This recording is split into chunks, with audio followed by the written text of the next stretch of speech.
Alright, these are, this is your second assignment in section P3 as far as your homework is concerned. This is where the section, to me, gets a little bit more difficult because most of these problems are not square roots, and you're traditionally used to working a square root, so if you're not careful, your mind is going to default to a square root. You're going to have to kind of continue to look at the index, make sure you understand what the index is and what the index is asking you to do. So I just wrote just a few, just off the top of my head, examples.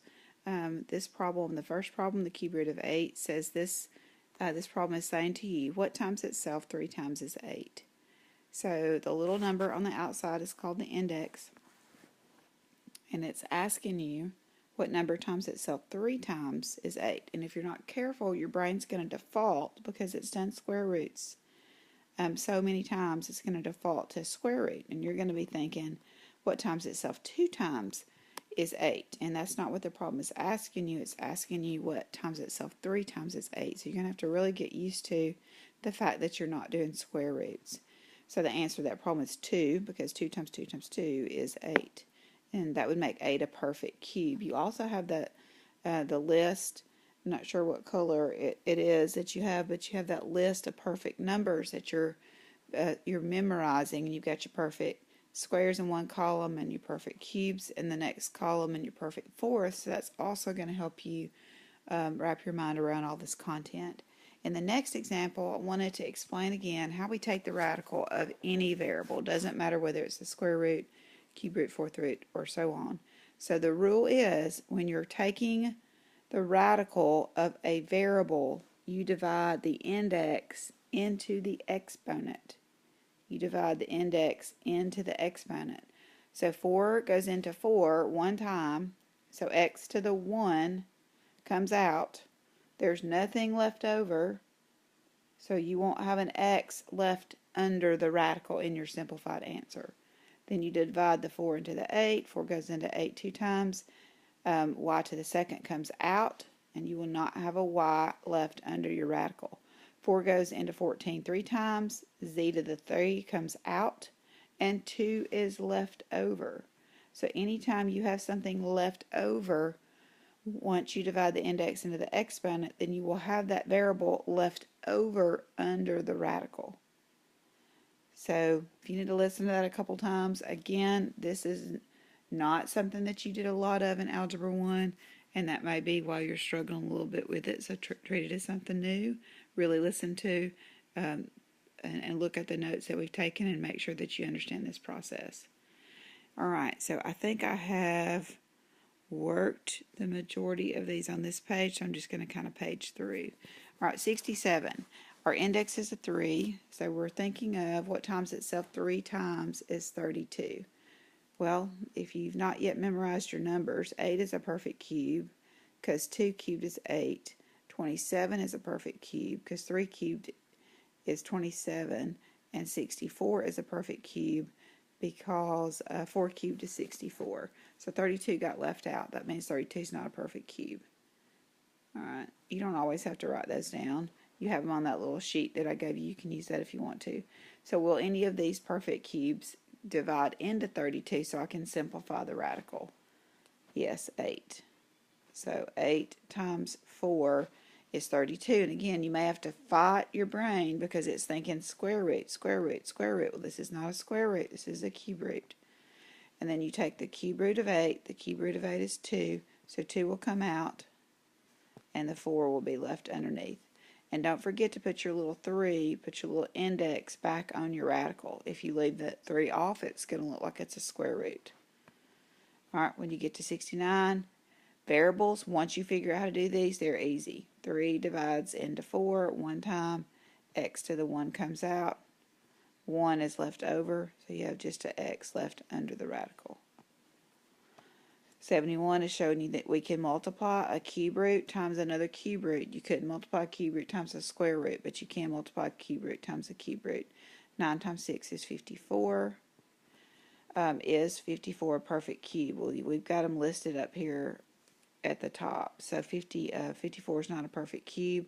Will any of those go into 54? Yep, 27. So we'll break 54 down into 27 times 2.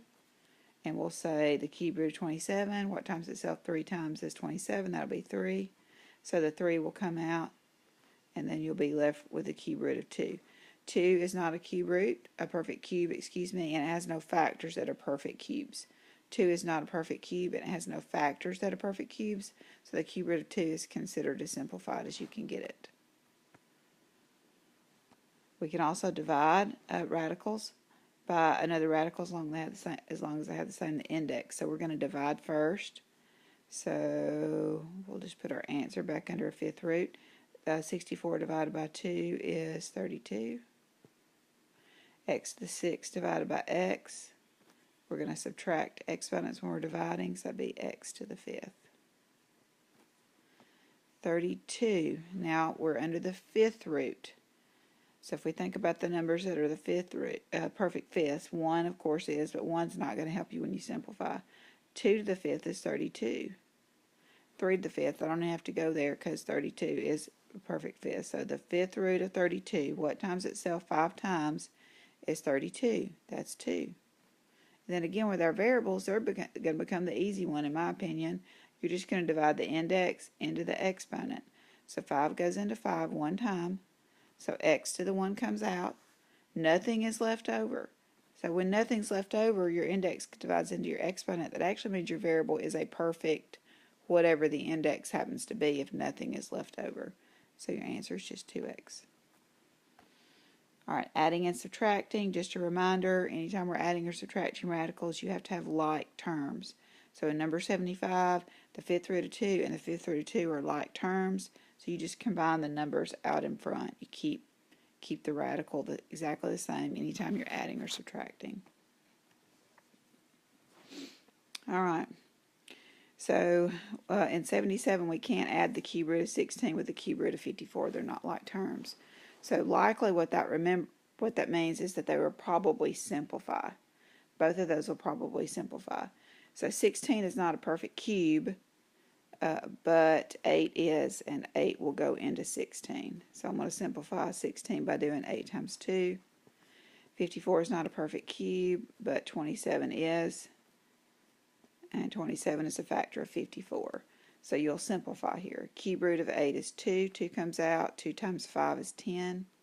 So you'll have 10 cube root of 2 plus 3 cube root of 2. And now we do have like terms. So we can add those two radicals together by adding the numbers out in front or combining the numbers out in front. So you're going to end up with 13 cube root of 2 as your final answer. So anytime they're asking you to add or subtract and you don't have a like radical, most likely the problem will simplify. Alright, 27, they're asking us to subtract these two terms. They're not like radicals. So 54 is not a perfect cube, but 27 will go into it. And then I always just drop the variables down because we're not going to really do anything with the variables except divide the index into the exponent. 128, you might have to look at your little chart for this. Perfect cubes that'll go into 128, I think is 64. 64 times 2. Then we'll simplify. Cube root of 27 is 3. 2 stays. The x stays. Let me show you real quick why the x stays. If the exponent under the radical is smaller than the index, so 1 is smaller than 3, that means the x is simplified. You can't simplify that any further. But 3 can go into 3 one time. So y to the 1 comes out. Nothing's left over, so I'll mark out that y. And then you're going to be left with a cube root of 2x. Alright, we'll simplify this next one. The cube root of 64 is 4. So 4 will come out and get multiplied times the y, so that's just going to give you 4y. 2 is simplified as far as it can go underneath the cube root, and x to the 1. That 1 is smaller than the 3, so it's simplified. So that leaves you with the cube root of 2x. Then we have like terms because both of our terms have cube roots of 2x's. So we can combine the numbers out in front. So 3y minus 4y is a negative y. Keep our radical, which is the cube root of 2x. That's the answer. In 81, you have a square root and you have a cube root. So that means we cannot combine these two because you can only add and subtract like radicals. So there's no way for these radicals to be like because one's a square root and one's a cube root.